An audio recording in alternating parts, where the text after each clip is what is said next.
Hello, everyone. Welcome to a very special edition of the Wrestling Addicts Show. Let's introduce our co-hosts. We've got Richard Walker, the great sports Morpheus. The one and only, brother. We've got Rafael Guzman to my immediate right, and a special guest host joining us today, the founder of OSM Sports and Old School Media Videography, Chuck Anderson. Thank you for the warm welcome. Delighted to have you here. And let's now get to the main attraction, our very special guest. You may know him as one of the Bushwhackers, and if you're older, one of the Sheep Herders. He is WWE Hall of Famer, class of 2015, and the Professional Wrestling Hall of Fame inductee in the class of 2020. Ladies and gentlemen, Mr. Luke Williams is joining us today. Luke, how are you? Whoa! Whoa! How the bloody hell are you guys? We're bloody damn good, mate! On your show today, guys. We're good. And all your fans out there, if it wasn't for this bloody pandemic going on, I'd come over there and give you all a bloody licks. Oh, yeah! Yeah. Whoa! I can't afford the publicity saying the Bushwhacker Luke is spreading the virus around. So I've cut the licking out. All I'm doing now is a lot of arm swinging and ass kicking. That's the Bushwhacker way. All right. So, Luke, let's talk about your early career a little bit, if you don't mind, about getting into the business, what got you into it, and a little bit about your training into wrestling. Well, mate, I started in the capital city in New Zealand, Wellington. Next door neighbor was a bodybuilder. He went into a show. The judge of the show was a former Mr. New Zealand. And he said after the show, my neighbor got, I think he got second in Mr. New Zealand. He said after the show, why didn't you make some money with the body? And my neighbor said, how? And he says, wrestling. And he said, come into Wellington. We lived in a suburb of Lower Hutt.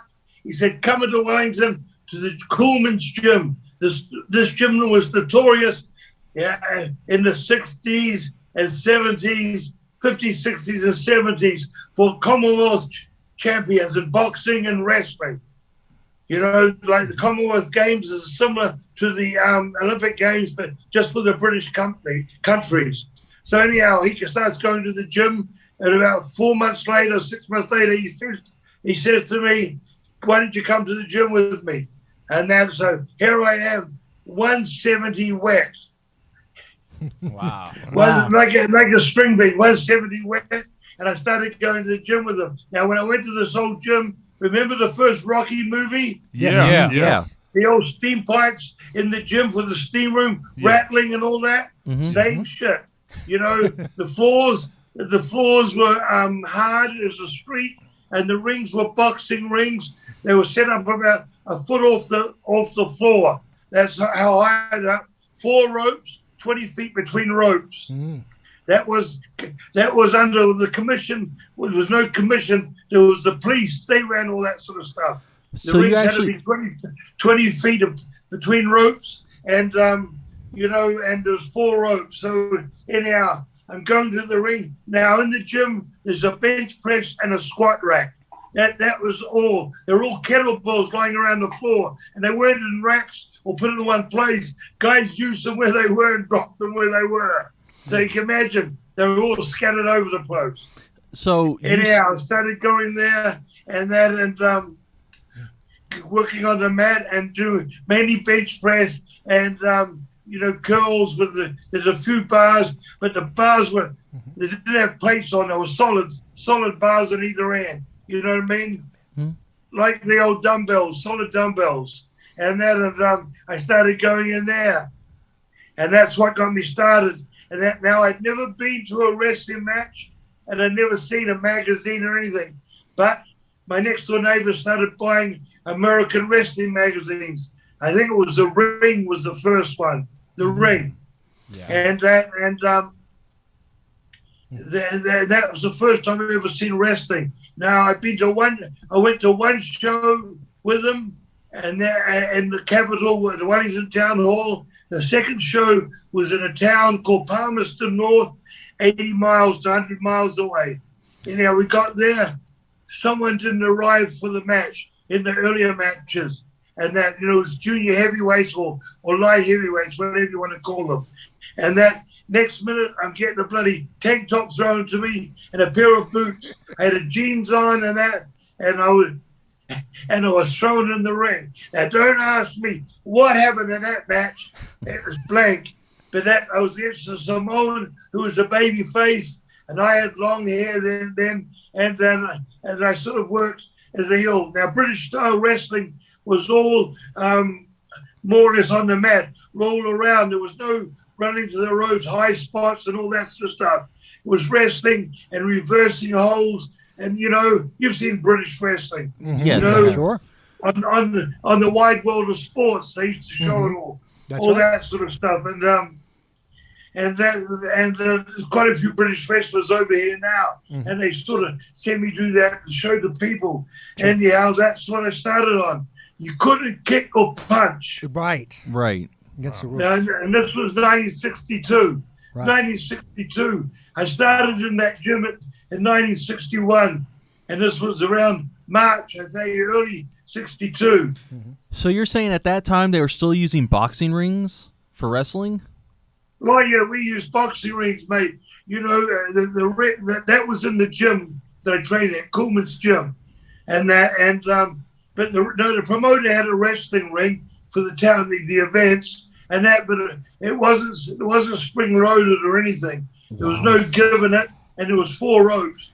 Wow. And I think they were boxing rings. You know, they were in the town hall. You know, when they put them, we usually worked in the town halls of each town. At a town hall, you know, with a balcony upstairs going around. You know, and then the stage at the front where they do presentations. They used to put chairs on the stage, the ring down from the stage, and you know that was it. And all around the country. So anyhow, That's they interesting. only ran 2 when an overseas guy. Now and again he'd run with the locals, maybe once every 2 months. But if an overseas guy come in, like Dick Beyer, you know who Dick Beyer is? Not off the top of my head. Was he a trainer for back then? Stumped Jimmy. No, Dick Beyer This is a was lot. the Destroyer. I'm stumped. The Destroyer. Oh, okay, Okay. yes. Yeah, right. we know who you're talking about. Yeah, now. he was Yeah. one of the original mask guys. Right. You know what I mean? And Dick Beyer would go to get his own publicity. He would go to the TV station. Well, no, there's no TV. He would go to the newspapers and give them a story, tell them he's in town, and he'd tell them what he's done around the world. Of course, they'd bite and put him on the sports page. And if there was a football game in the weekend, you know, rugby, how popular rugby is in New Zealand. I don't know whether you know, but we were the world champs for many years. You were a rugby player. Cool. And, you know, he would go to the ballpark and kick the ball or get them to kick the ball. He used to be a hustler for publicity. Anyhow, Dick Beyer would come and he'd work 1 week as the Destroyer, and the next week as Dick Beyer in the same towns, Wow. 3 towns a week, and they wouldn't know. He would have a complete different style. Wow. You know, we bought a lot of, he was American, but most of them we bought over were from Britain or Europe. You know what I mean? Andre, we bought over. Andre, they bought over in the late 60s.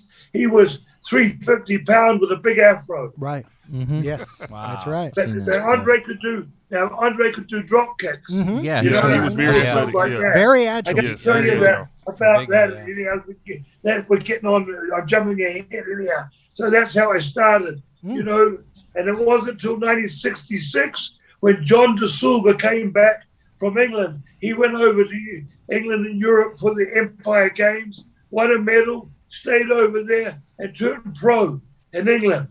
And he worked England, Africa, South Africa, India, and Europe. And then he came home. And in '66, he bought the promotion out from the other guy, and he started running 6 or 7 days a week. And that was the first time I started working full time. Wow. Okay. And Butch And Miller that's when became your Butch- partner. And Yeah. then half a year after that, or late that year, that's when Butch he started with another promotion because he kept playing rugby. He was a Right. good rugby player. Oh, wow. Played for the big cities and all that. Anyhow, he came and he was working for this other company, and they sort of contacted him. The other company, they're all the shits, SHIT, and that with the workers. You know what I mean? Yeah. Wow. Like some of those workers earlier on in AEW. I had to get out of. I saw yeah. the shirt. Oh yeah. Hey, they just, at the start, I don't even get into that. Right. Anyhow, Might we see a surprise he appearance started- from you at AEW? beg your pardon? I say, might we see a surprise appearance at AEW sometime from you? Yeah, well, he doesn't know I'm available. I'd love to get all my mates are working for him. Ann, Tully, Jake. They're all good, Yeah. all friends Wow. of mine. They're all working for him. Hey, yeah. That's great. You should be a manager there then. I wasn't in Dusty's clique. Whoa. Dusty's clique. Gotcha. You know Dusty's clique? Yeah. The son's taking the guys from Dusty's clique. Yeah. Uh-huh. Yeah. Yeah, anyhow, that's it. Now, how long did you stay in New Zealand before traveling to other territories? Well, the first time I traveled, I think it was in 66 or 67, Jim Barnett. You know who I'm talking about? Yes, Yes. yes, Yes. absolutely. Yeah, he was the first guy to get wrestling on the satellite. He's the one who got Ted Turner Right. to put wrestling on the satellite up in the mid-70s. Okay.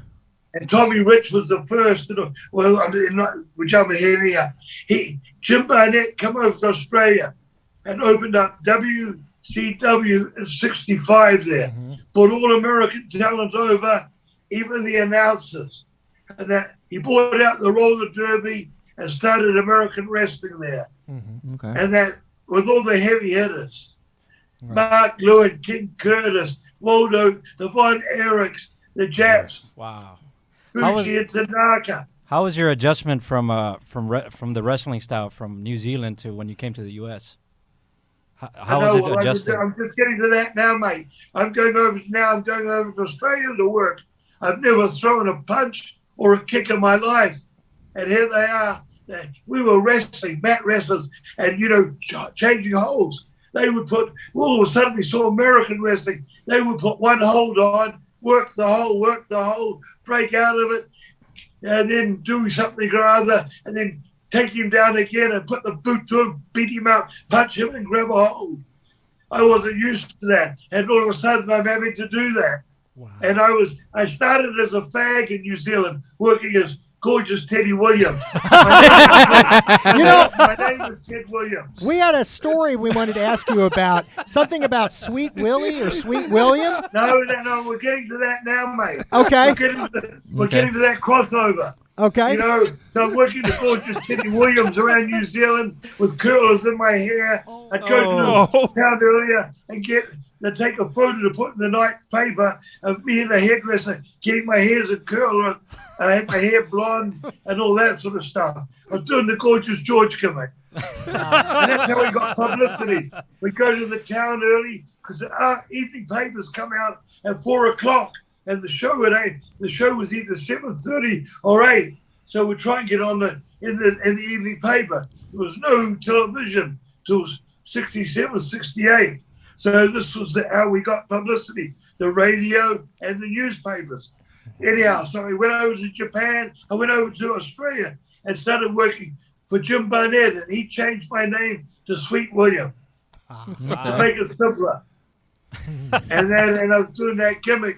But I was working against guys like Spiros Arion, Mara Milano, a lot of these Americans, they're dead now, but names in the 60s, big names in the 60s. When I was there was Buddy Austin, Brute Barnard, Killer Kowalski, Buddy Austin, I mentioned him before, a lot of names, Tarzan Tyler, God bless him, his head got taken off in an act by a truck. And, all these guys were over there. Anyhow, so that was WCW, and it was doing roaring business. Bulldog Brower, Haystack Skaloon. Yes. A lot of talent. a lot of talent Jim Barnett was bringing in, because Jim Barnett had been a coast-to-coast promoter. He had percentages of Florida. He owned Georgia TV. Georgia TV. He had a percentage of all territories, coast to coast. Mm-hmm. So WCW was there. 72,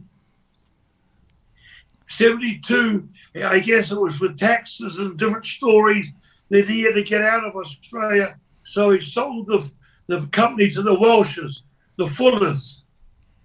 You heard of the Welsh family? Robert Fuller. Yes, Colonel, Robert Fuller. Yes. And the Colonel on WCW. Yeah. And his big brother. His brother's got Robert, and his brother's got a podcast. The tall brother. Okay. Ron Fuller. Okay. Right. Well, their dad and their uncle owned all the South. They were part of the Grahams, the Jarretts. Yeah. They were all related to the Welshes. All the South, across the South, in the 50s, the 60s, the 70s, had part of the Welsh family, which was the Fullers. Mm-hmm. Right. Yeah. Wow. The Fullers, that was their wrestling name. Now, I think before that, at some point you were in Stampede Wrestling with Stu Hart. Is that right? Well, the first territory, when we left New Zealand, mate, right. The first territory we came to, we were booked. My New Zealand promoter knew the Vachons. Mm-hmm. He met the Vachons, and Paul and Mad Dog are the guys that brought us over to the States. Mm-hmm. And when we came into the States, the big baby face in the territory was Andre's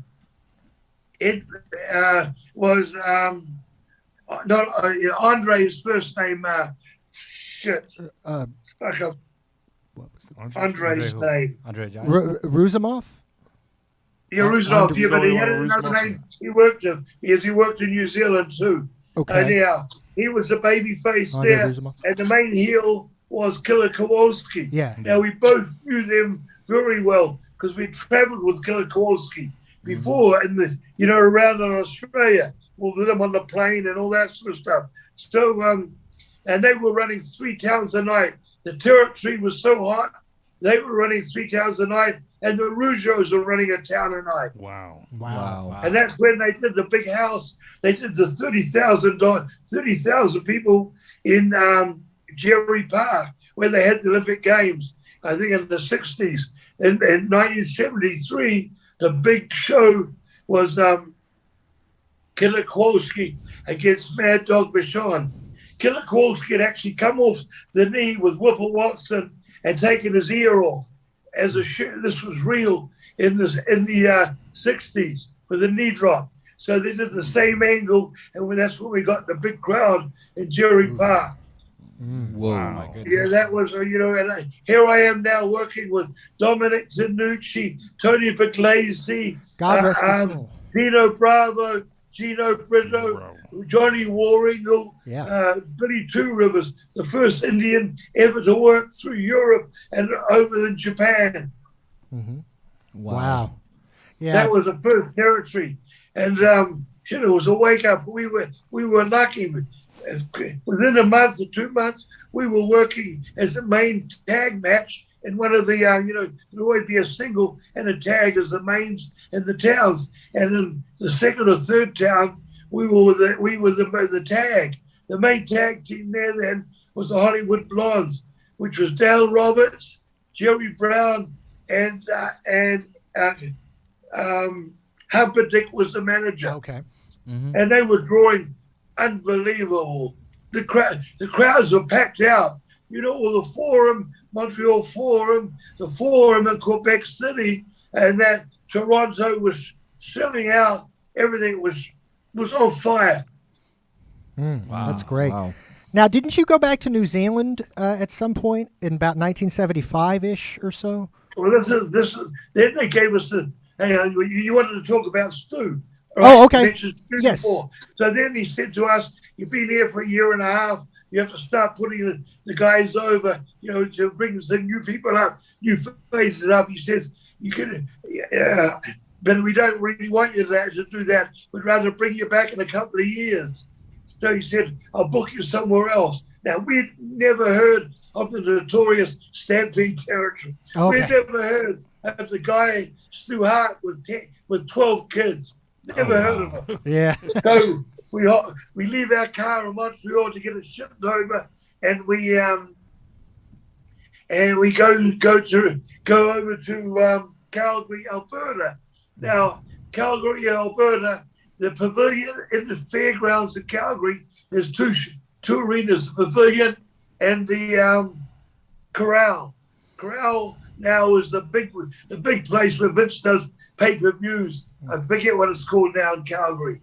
Anyhow, it holds about 22,000, but the corral only held 12,000. And 3 times a year, Stu would run the pavilion on Friday and the corral on Sunday. Now, every Friday night he taped, and that would show at 10 o'clock Saturday morning. So we arrive Thursday night, and that Friday night we go over to the pavilion. Archie Goldie is the booker. And then he says, you're working with the champs, get DQ. So we go in and out. I don't know, it was a flagpole. We had a chain. At the end of the match, we got DQ'd, and we got juice on 2 of them. And that next minute, these bloody kids are getting thrown in the ring. Oh. 1, and then 2, and then one comes in and he's already bleeding, and then another one comes in, already bleeding. And there's a guy outside the ring saying to us, beat him up, champs, beat him up, champs. Now, I don't know whether you know that line, but that's the notorious line from the 70s and 80s in our business. There's only one guy that used to use that. Wow. Anyhow, so we leave the tag team and the 4 kids laying in the ring. We head back to Westbrook. We haven't met Stu Hart yet.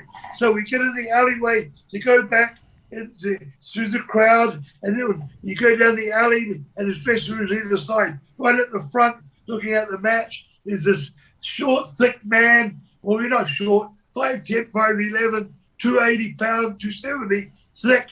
Yeah. What the fuck are you doing? He said, what the fuck are you doing? They're my bloody kids. And we said, hey, we thought it was the show. Abdullah the Butcher was throwing them in. Abdullah Butcher was one throwing him in? Wow. Beat him up, champ. Oh, wow. Wow. Abby was a big name in Canada because he was from Windsor. Oh, wow. Windsor. I didn't know that. Across the border in Ontario. Oh, wow. Wow. That's where a lot of the top wrestlers come. That's the school. That was the school in Canada, Right. Windsor, Ontario. Quick question a lot for of you. wrestlers come out of there. I got a quick question for you. I just want to ask this real quick. Is it true? Have you ever been to the dungeon? The dungeon that Bret Hart and Stu Hart ran? Oh, mate, we were Stu Hart's place every Sunday. Funny part is, we never got asked to go on the mat. Stu loved us. The booker was Archie Goldie, and he went. He left the territory about 3 months after we were there, 4 months, and more or less we were in control of it. He didn't make us bookers, but he brought us up to his home every Sunday, and we sort of laid out the program. Okay. So we were the main event. And the tags were main event a lot of nights. We'd have a single main event now and again, but that was it. And we were invited out there. Now in the dungeon, Stu, I've seen many guys. Stu would get them to get on their hands and knees. He wouldn't fight for it. He'd tell them to get on their hands and knees. He would crack the hold on and then tell them to fight out of it. Wow. And they would start screaming, Stu. And he'd go, eh. Yeah. Have you heard any of Bret Hart tapes? Yes. That's how they sound. Yes. Bret Hart tapes. I remember hearing one of those on Wrestling with Shadows, wasn't it? Yes, Yeah. Wrestling with Shadows. Yeah, that's right. he said he got this guy down, or he had a kid down there, and he's like, so he says, here, it doesn't really hurt, but when I do like this, oh, and the guy's like, oh, it was kind of funny.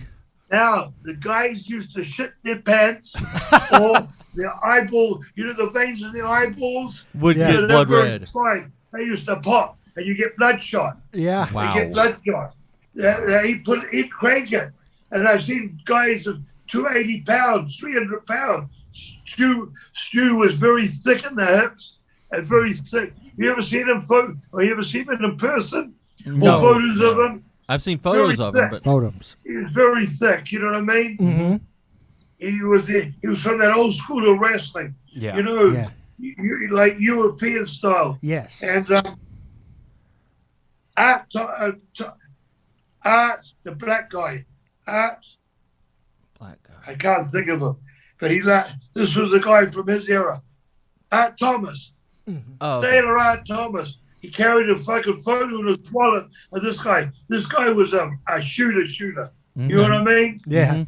So that's where Stu got all these holes, and that was his idol. His idol, Art Thomas. Mhm. Wow. Wow. A thick I never black knew guy, and that it was notorious. But he could work. He could the other side. He worked through Europe, and so I guess he learned how to shoot over there. Yeah. Because with those Europeans and that, but he could work.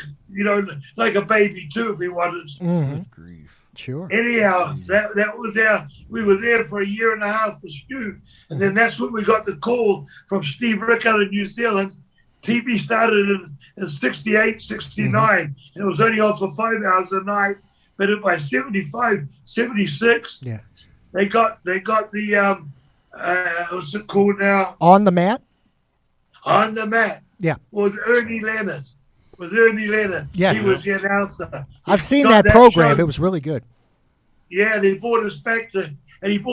Now, we had a lot of publicity in New Zealand from all the papers in Canada, but because Steve Rickard was a baby face and the booker too was Mark Lewin. Mark Lewin had come over from Australia to New Zealand, and they didn't want us as baby faces. Maniac Mark Which Lewin was was a the bad booker. move to us. If you bring in two guys that have been big names, have made them as big names in Canada and that, you bring them back as baby faces. But they kept us as heels. Okay, well, I hate to interrupt for just 1 second. We need to take just a quick commercial break, and then we're going to be right back with more of Luke Williams right here on the Wrestling Addict Show, so stay right there. Freak out, dig it. Oh, yeah, I'm the UnMacho man, Jimmy Anderson, sitting in the seat, talking to you on the video scope for the Wrestling Addicts. Yeah, sitting next to me is the big Hulk Bushwhacker. Dig it. Well, let me tell you something, brother. You're gonna sit down in your chair every week, and you're gonna tune in to Wrestling Addicts, because we give you the best coverage out there, brother, about everything involving the square circle and anything involving the industry. You're gonna watch this show, and you're gonna get the best in the business, brother. You can guarantee you that. You don't watch, I'll give you an elbow drop so bad it'll broke your throat just like that did Ricky Steamboat. Yeah, and if Rafael, Guzman, and Outrage Walker are out there, you guys better be watching this too, because you are fellow wrestling addicts just like me, the UnMacho man, Jimmy Anderson, right here on Wrestling Addicts on this station. Dig it! All right, welcome back. More of the Wrestling Addicts with Rich, Chuck, Rafael, and our special guest, Luke Williams. Talking during the break about some funny ribs in Stampede Wrestling. And you had gone back to, I know you'd gone back to New Zealand and On the Mat. And different experience wrestling heels. Yeah, we wrestled. Yeah, we enjoyed it in Calgary, except the last show every week.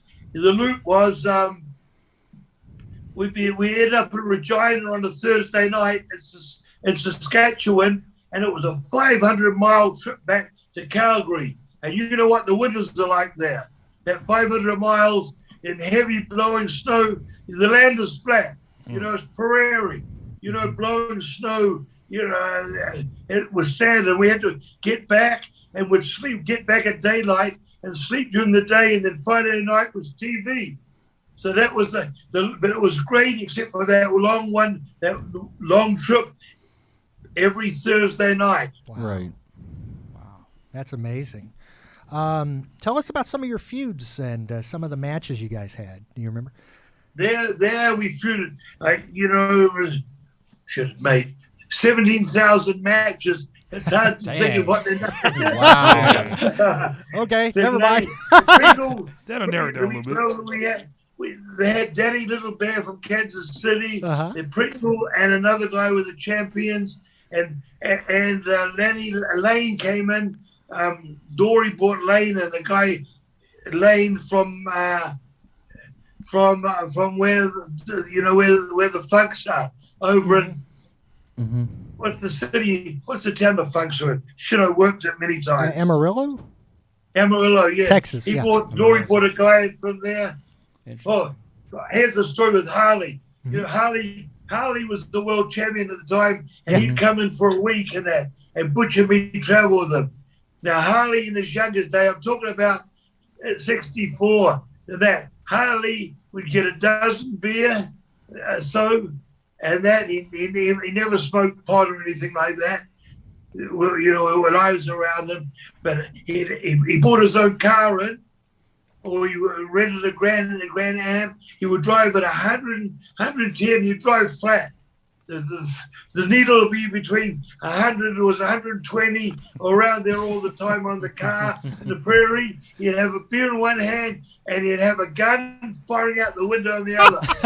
Good Lord. And he was wild. That is so was wild. That's so Harley. Yeah. That is so Harley. Oh. Yeah. Yeah, really, really wild.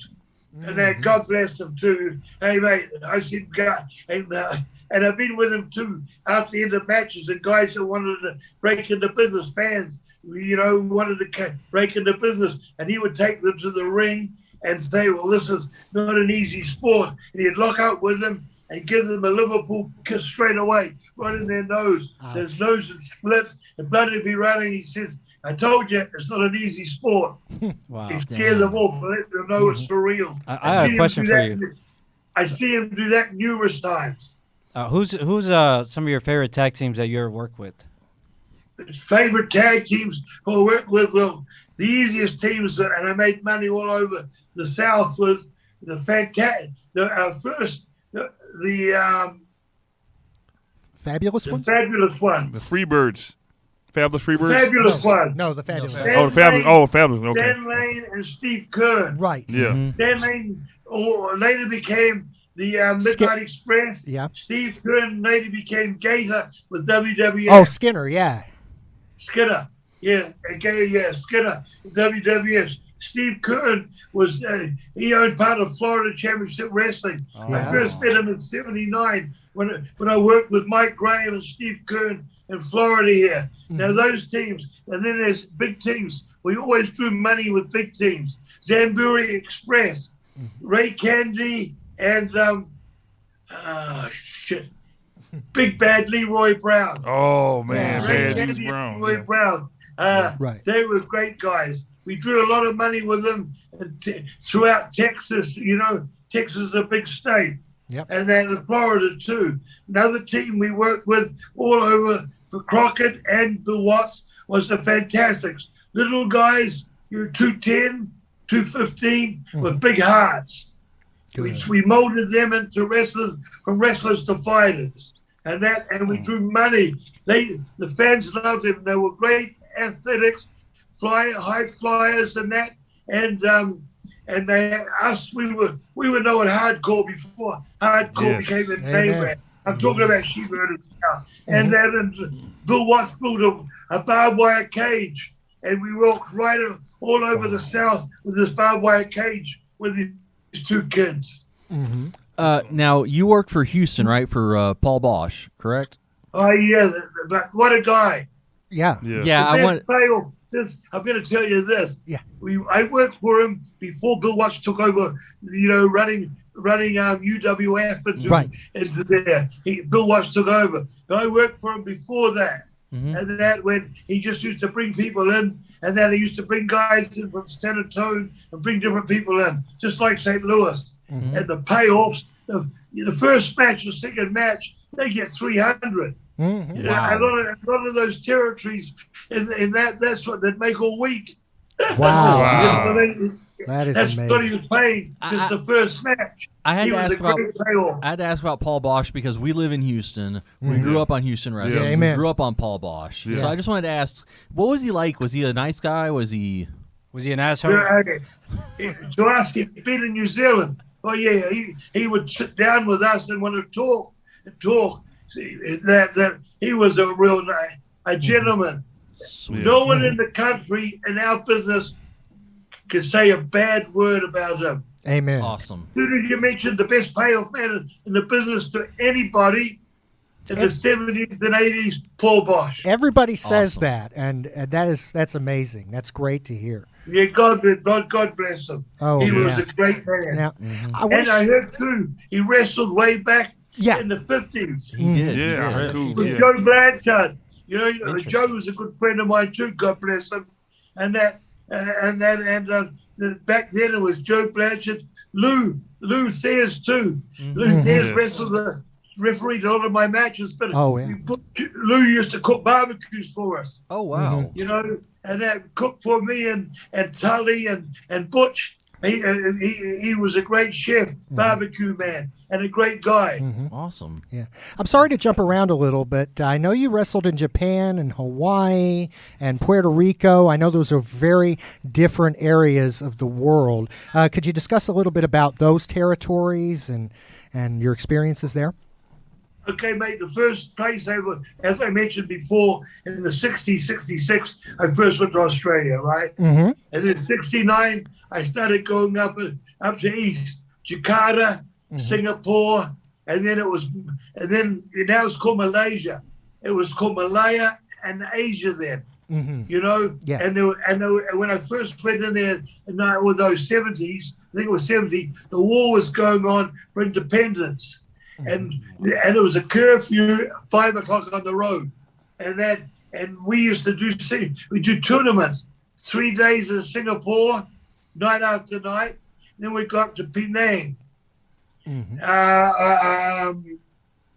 Kuala Lumpur, and Penang, and do the same there. I think Muhammad Ali, Cassius Clay, did Kuala Lumpur or Penang.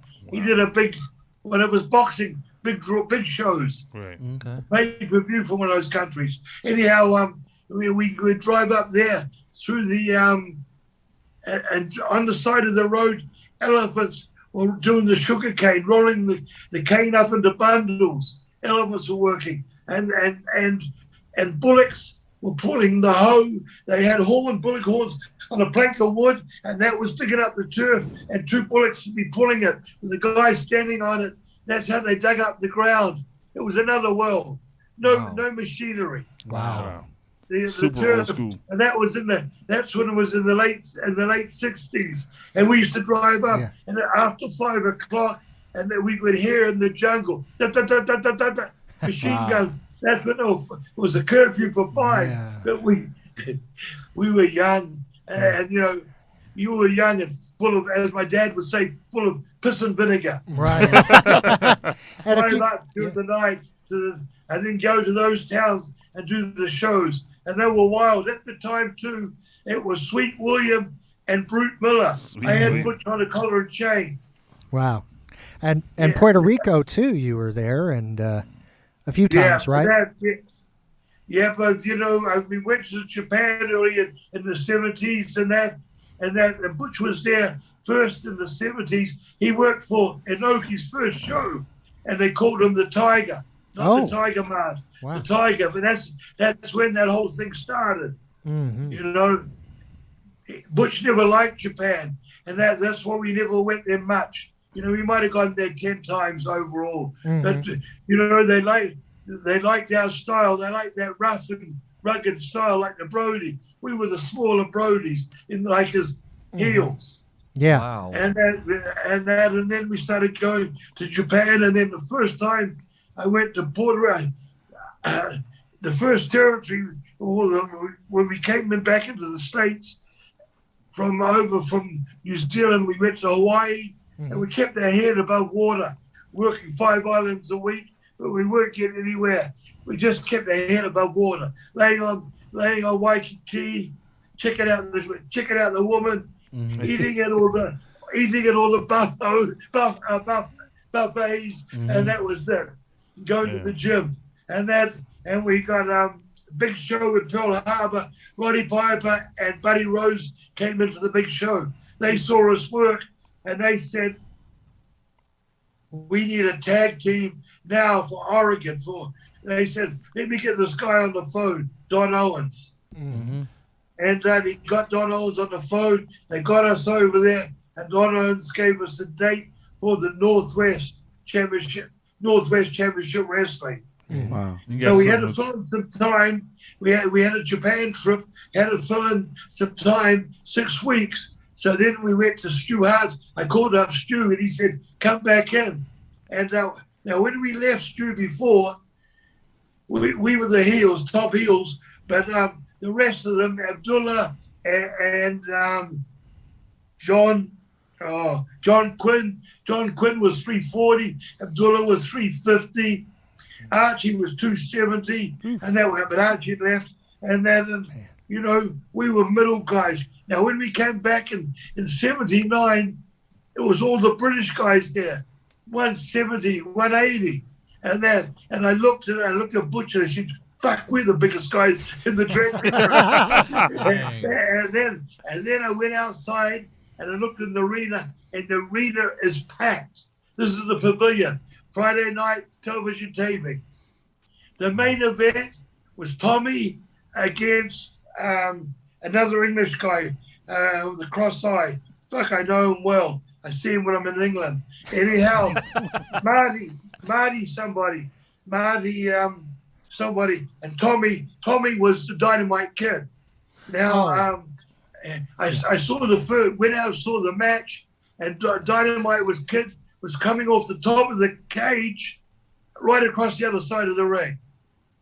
Wow. He climb up, That's go incredible. to the top of the cage, stand there, and do that big splash. And no wonder the arenas were sold out. Yeah. It was a whole different style. It was unheard of. It was British style wrestling. Yeah. But that was so unique to see somebody jump off a cage like that, wasn't it? Yes, and then that's why that Benoit was there. Yes. He got brain. He loved Dynamite Kid. Anyhow, what happened after that first Dynamite? Stu put us three together. Dynamite butchered me, and that Dynamite was muscled up at about 175, 180, but he looked much bigger because he muscled up. And we worked against, now for the next 6 weeks, we worked against the Hearts.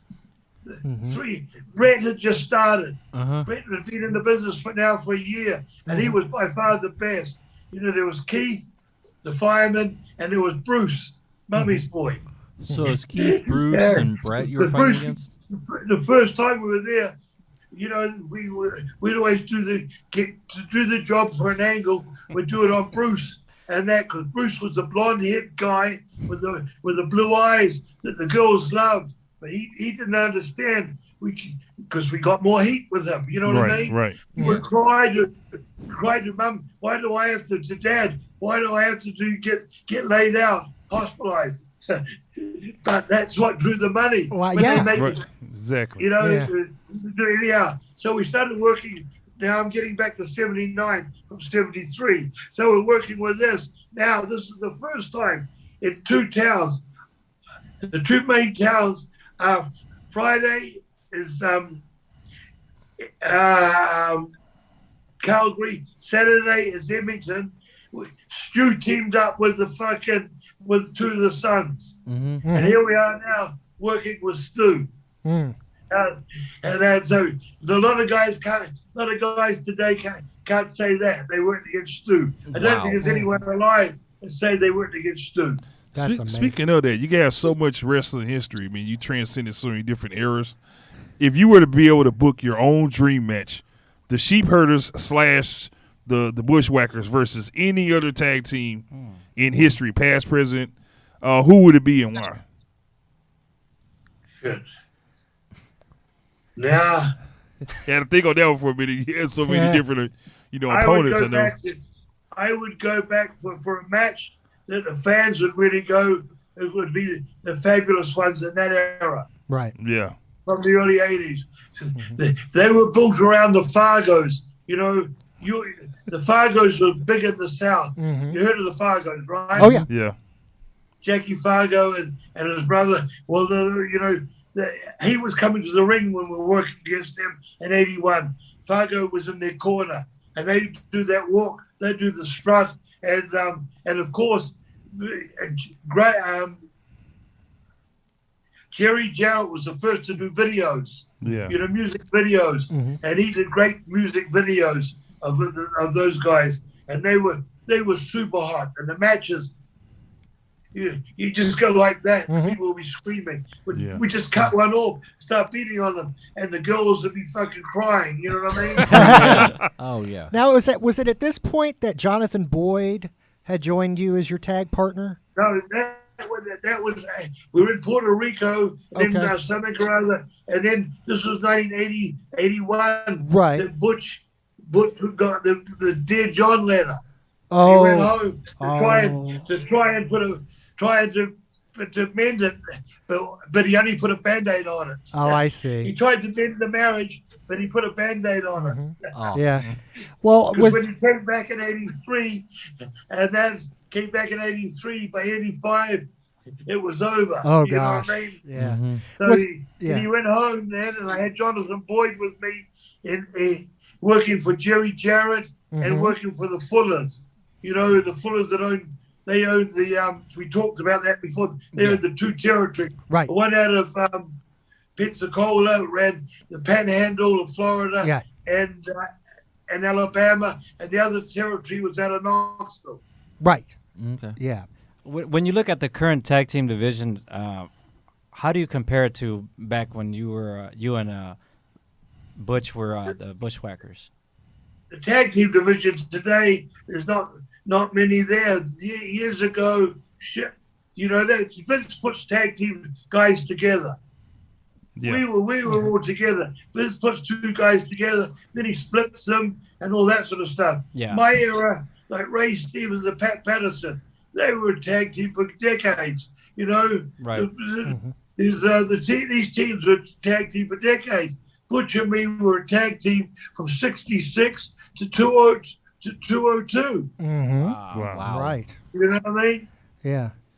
36 years. Yeah, I don't think that they get they don't put too much emphasis or thought into the tag team division in today's day and age. I've been in the ring now for 7 decades, mate. Mm-hmm. Yes. Yeah. I wrestled against Butch and me wrestled against Peter Maivia. You know who he is? Yes. Oh yeah, the Rock's father. Grandfather. Yeah. Right. Worked with Grandfather. him, Australia and New Zealand, and Butch went over to Samoa for the 10th anniversary and worked against Peter there. And that we told that story. We told that story in our Hall of Fame thing. I worked against Killer Kowalski, the guy that trained Hunter and the girl China. I worked with a lot of older people, and that the people don't. When we went into the Hall of Fame, the media blew up on Facebook saying, "Well, they're putting these two clowns in the Hall of Fame." Shit, they started late in life in WWF. They didn't know that we had all that the fucking history, career. right? 30 years from 66 to 88. We had that that career before us, working all over the world with the Giants, Don Leo Jonathan. We drew big money. Yeah. You heard of Don Leo Jonathan. We and Emil Dupree up the top of Canada. We drew sellouts everywhere. And Don Leo was 325, 6'10", and that. Well, people remember, man, because I remember one of my favorite sheep herder bushwhacker moments was at WrestleMania 17 when you guys were in the Gimmick Battle Royal right here in Houston. How did that come about? And, man, that crowd pop was serious too. No, mate. Vince wanted us for the weekend, but we were pre-booked for these people. They'd done all the advertising, and that was on the West Coast, San Francisco way, up that way. So we had to get on a red eye, work Saturday night, and then get on a red eye to get to Houston by Sunday morning. And we were burned as hell, tired as hell. We worked 3 shows over there on the coast, Thursday, Friday, and Saturday. So we got there, and then he said, he was good to us anyhow. He said, you guys are the first. I want you to march out. And when we marched out there, the people were insane. Yeah. You know, they haven't seen us since 96, early 97, and this is 5 years later, 4 years later. Here we come doing that, and everyone stood up doing it again. Yeah. That was so great. Well, if you don't mind, I want to jump back to about 1985 or so. Bill Watts, you guys worked with the UWF. I know you talked a little bit about that, but I want to get your impressions on Bill Watts as a promoter. Well, I'm going to tell you the street. He was a guy that would come back to the dressing room, and blow guys up. He wouldn't pull them aside into his office and tell them what they'd done wrong. He would make them feel so bad in front of the whole crew. You know what I'm talking about? Yeah. There was 2 guys in our business that did that. Oldie Anderson Yes. and Bill Watts. You must probably heard this before. Yeah. Yeah. And now I'm just going to tell you a quick story there. The time that as soon as he bought the what were they called now? The Ultimate Warrior Sting? and the Warrior and Sting, and they were called Blade Warriors? Blade Blade Runners. Runners. Blade Runners, Runners, thank yeah. you. Sorry.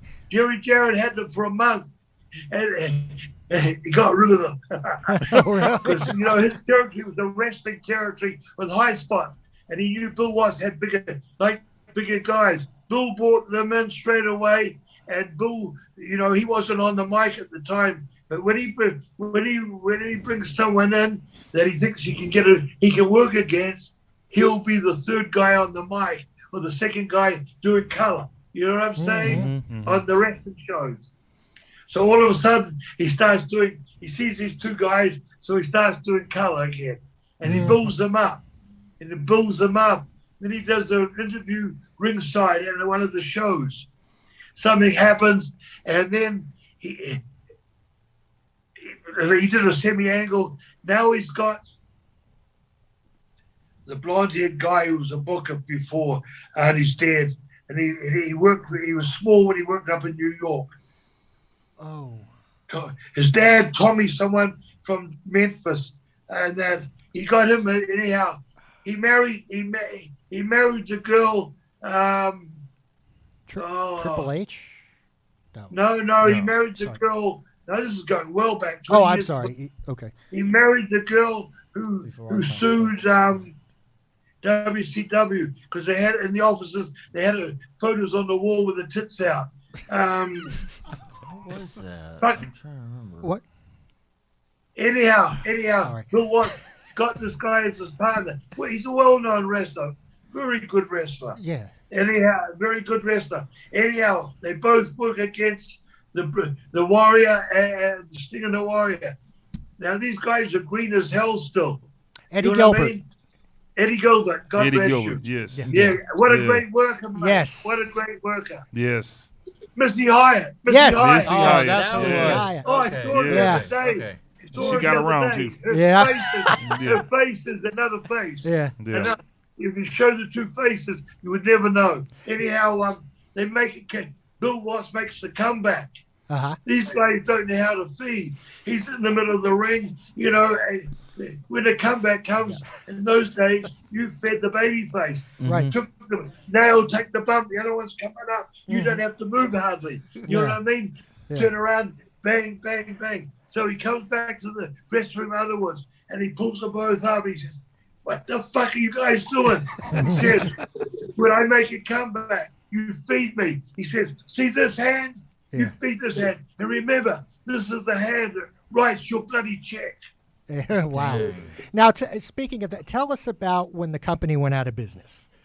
No, again, this Oh. is the only company me that Butch and me walked out on. Oh. The only promoter in our whole life that we worked out on. I didn't realize we that. weren't there when it went under. Okay.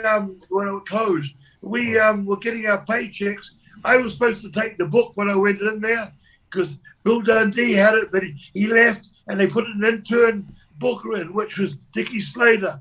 And they called me up and that to come in from Puerto Rico. I was the booker in Puerto Rico for Carlos Colon.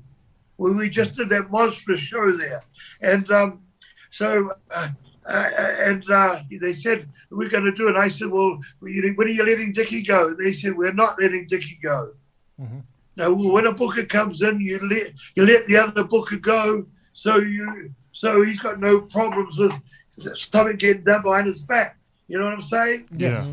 And Dickie was a friend of mine from Florida, and I said, I didn't like them giving me the book over Dickie, and that it just didn't feel right. And I never took the fucking book, and they kept pushing me, and that was the worst mistake because this was the big money territory. I could have made a fortune. And then 2 months later, they bring Ken Mantell in. Yeah. From Dallas. Right. What was the territory called? The Dallas territory? World class championship wrestling. World class, yeah. WCW, yeah, world class wrestling. Yeah. And old school right there. Yes, sir. they bring him in, and he starts bringing all his crew in there. And I'm working this. I'm in this big run with the Fantastics. Right. Well, we started with normal matches and DQ matches, lumberjack matches, and then cage matches. And then they built this barbed wire cage. You know what I mean? Yeah. And I'm doing these barbed wire cages, and somehow I see the checks for the Freebirds. He bought the Freebirds back, but they weren't fresh like us. They'd been there before for a long time, and they were before intermission or something. And that we were the last match every night. Right. That's the match the people came to, and I saw that our checks were getting 800, 600 less, 800 less than them. Wow. And so we didn't arrive at a show. Next minute, I get a phone call in our unit, and they says, Bill Watts, we want you guys back, and Bill will give you 500 every night before the match. And I felt like saying to them, well, why wasn't he doing it before? You know what I mean? Yeah. 7 days a week at 500, even 5 days a week is 2,500. At least with the whole week is 3,000. Right. A lot of money this was 84, 85, 86. And we were making 1,800. It was good money, but we were the main event, and we were drawing. And they're all big towns, throughout the arenas and that. So we hit the road, and that's when we went back to Florida. We called up Florida, and they brought us in, and that's when the Crockett's took over Florida, and took all over that. So. Right. So he had already bought the UWF had been taken. Now UWF, what the story was there, that Bill got caught with the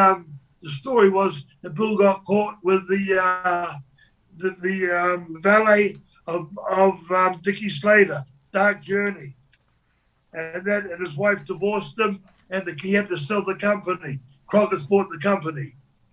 That's how UWF went to the NWA. Wow. See, that's not a and common. We were back now, and we won the belts here. We won the UWF belts now, but it was owned by Crockett.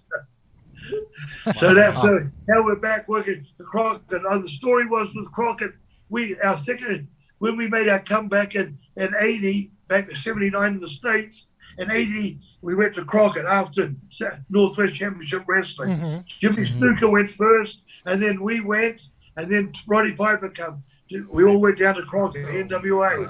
And the second week, they put the belts on us there from Buzz Sawyer and Matt Bourne. And they put the pacifiers on us, the Mid-Atlantic belts. The world belts Ray Stevens and Jimmy Snuka had.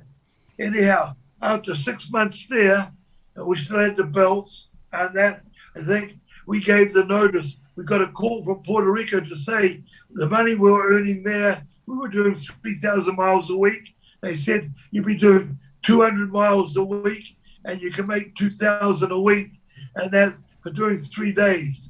So we went to Puerto Rico, and that we gave them 6 weeks notice. Now we didn't know what's it called, the politics. Right. Politics. You didn't give Jim Crockett the notice. He gave you your notice. And he would give you notice and say, I'll bring you back in a couple of years. Us giving him the notice, that was a shock to us. And we could never. Dusty became the booker there, and I was the booker in San Antonio and a booker somewhere else. And I'd brought Dusty in with Blackjack Mulligan for a weekend, and he says, I want you to come back and to work for NWA. And I'd call him up, and he says, Crockett don't want you back. Oh. Well, you mentioned Crockett said you screwed him. Yeah, you But mentioned when he bought out Florida and that, he had to take us back because we were the champions. Yeah, you mentioned that you weren't a part of, I guess, quote unquote, Dusty's clique. What was it like working with him? Dusty. Yeah. Good.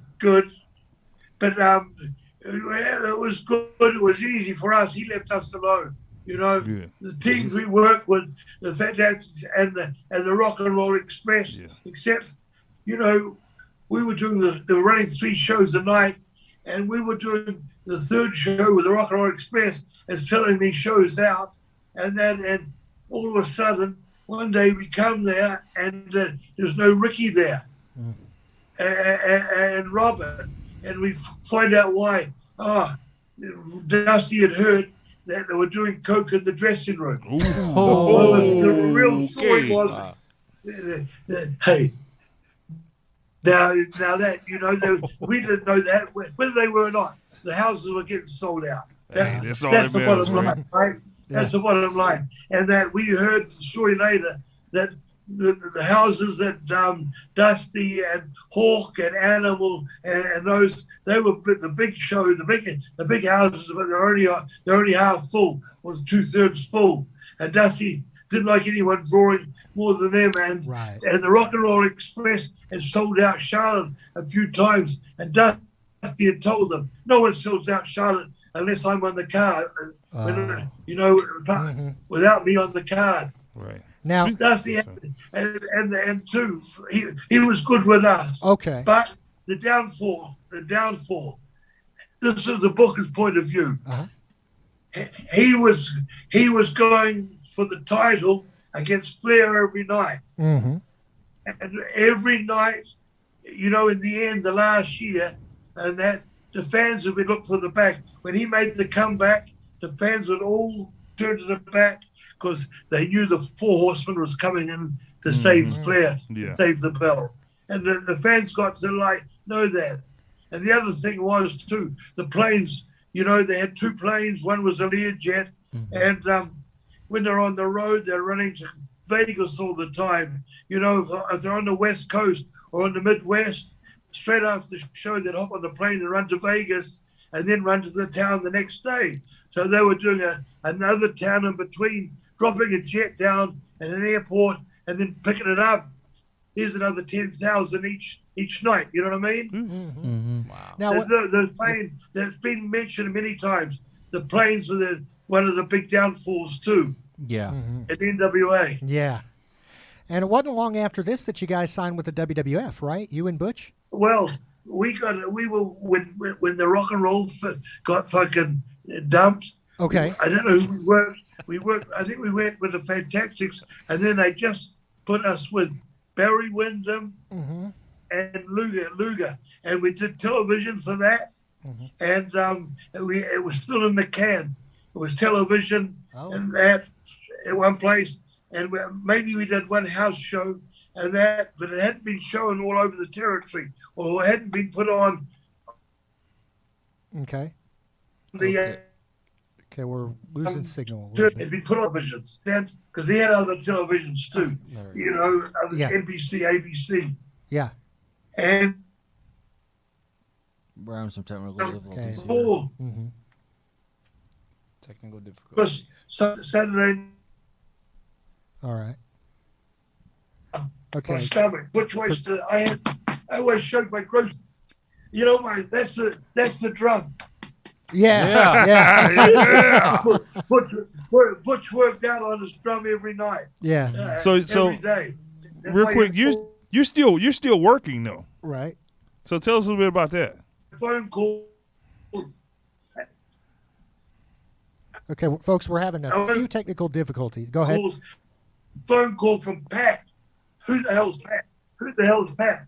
So I go and call this number and he's in a room and he said, "This is Pat Patterson here. I got a guy who wants to talk to you." And on the speakerphone I could hear, "G'day Kiwi." And that was Vince McMahon. Wow. He said, "When can you come up?"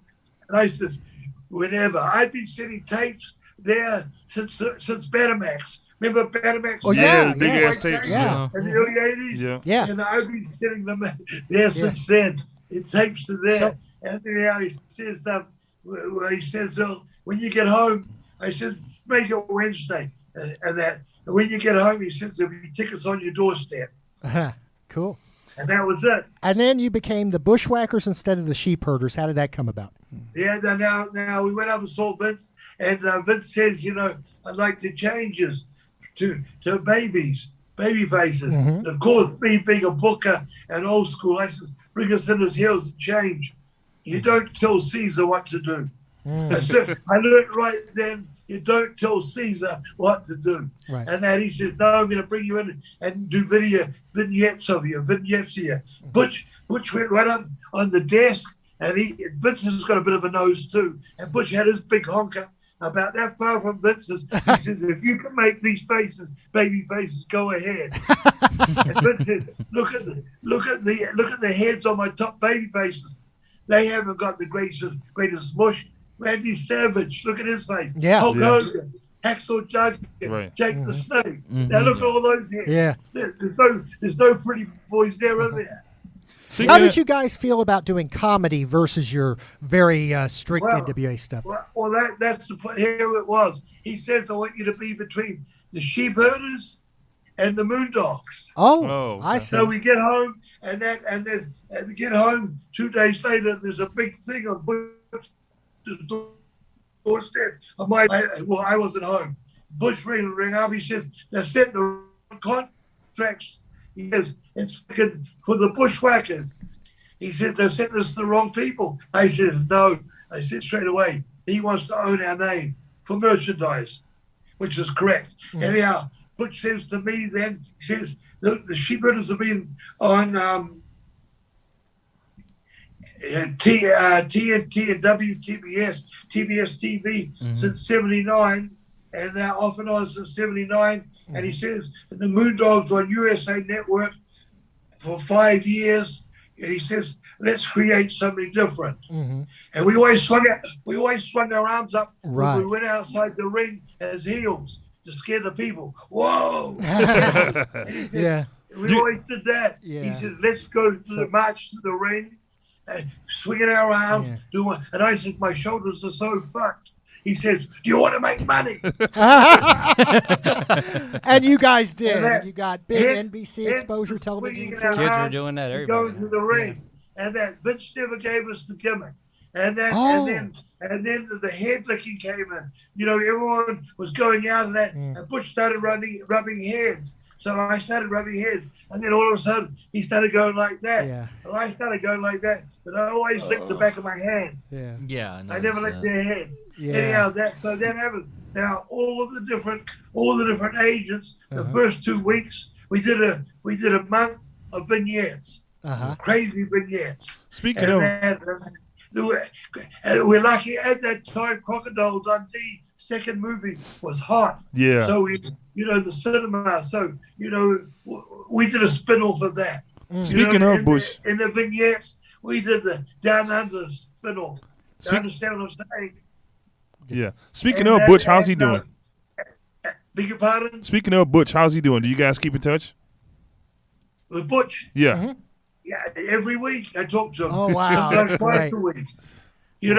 When we went to, he got how we finished wrestling and 202 was he got bad staph infection. Yeah. And he thought it was dislocation, and he was in hospital for 3 months. He got better, healed up. He went from 240 to 150. Yeah. Wow. Skeleton and bones. And the shitting, they had him tied down. If I got into that and tell you the whole story, take too long. Yeah. Anyhow, so he got better. He says, I'm packing up and going home. Well, my kids and that. He says he didn't really want to go home, but he needed. Right. He wanted to be around family. That's good.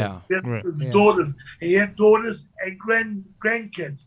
So he went home in 202, and he started going to a gym, and the guy said, I want you to look after your hip more than me. So he started managing the gym, met another woman.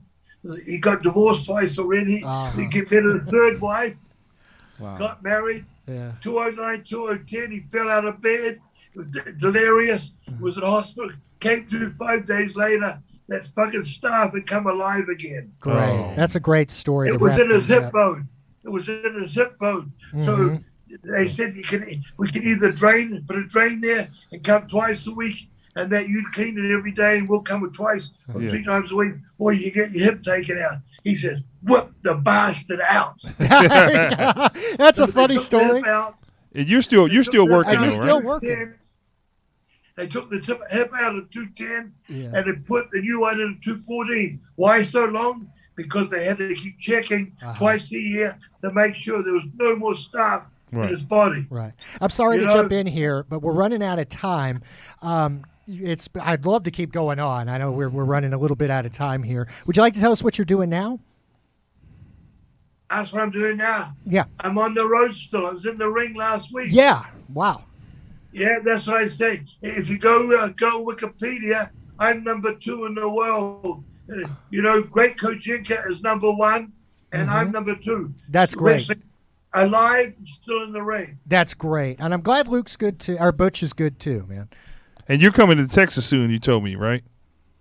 Texas, I was booked there, and it was canceled. The end of the month. The end of the month was canceled. I was looking forward to that. Fuck COVID. Yeah, that was a thing. But I'll be booked with SWE. He's a friend of mine. Tom owns SWE. But this is where I'm on the 29th, 27th, 28th, 29th. I'm at the International Professional Wrestling Hall of Fame. The original place up in Albany. The guy's reopening. He opened it up in 219, 220. And now, instead of being the Wrestling Hall of Fame, which is in Texas, John Mantel's this is the International Wrestling Hall of Fame. I'm going to be up there for 3 days with that company at the end of the month. Wow. That's it there. Look at that. That is great. Look at that. And that's exactly where you belong to be. You belong to be there, man. Amen to that. Your legacy in the wrestling industry speaks for itself, man. Yes. Yeah. So they're not putting me in. They're not putting me in though, because someone pulled out somewhere or other, whether on the booking and that, and he threw me in the last minute. It was only 3 weeks ago. But it says we can't put you in this year, but maybe in the future. Well, that's great. I mean, you're already a twice Hall of Famer in 2 different Hall of Fames. Great wrestler. Hey, a lot of people say, why are you in the ring still? Hey, my body's in pain all the time, but I don't bump around or fly around. I go out there and make the people. I can still entertain the people. That's what it's about. And then if I've got a good heel, they'll sit down and feel sorry for me. Then I can bring them up again. That's what it's all about, entertaining. And you were very entertaining, you and Butch. I used to love you guys as a kid. I thank you so much for being here, man. We got to have you back sometime. That's so. And we have a saying, man, the first time we meet with friends, the second time we're going forward with family. So this is the last time we'll consider you to be a friend, my man. Welcome to the family. Yes, sir. You guys are based in Houston? Yes, sir. Yes, sir. What's the name now? The guy's got a school who's Booker T. Booker T has a school out here. Booker T. Yeah, I've got to see if he can get me a booking around there so we can meet. Okay. Cool. Oh, yeah. We'll have to that'd meet be up. awesome. Yeah, we're definitely going to be in touch. Yeah, I haven't worked in Houston for years. Yes. Oh, yeah. We'd love to see have you back home. We'd love to see you. This is your second home, so we'd love to have you back I'd in love to Houston. be there, mate. Hey, your question before you just said too. People say to me, "How could you go from being hardcore like that to the comedy gimmick?" And that was easy. Money. Now, on that note, that's a note to end on right there. Luke Williams, thank you so much for being with us on the Wrestling Addict I Show. appreciate it. Whoa! Out there, and I appreciate you having me on this show. See you down the road, guys. Thank you. Right. Whoa!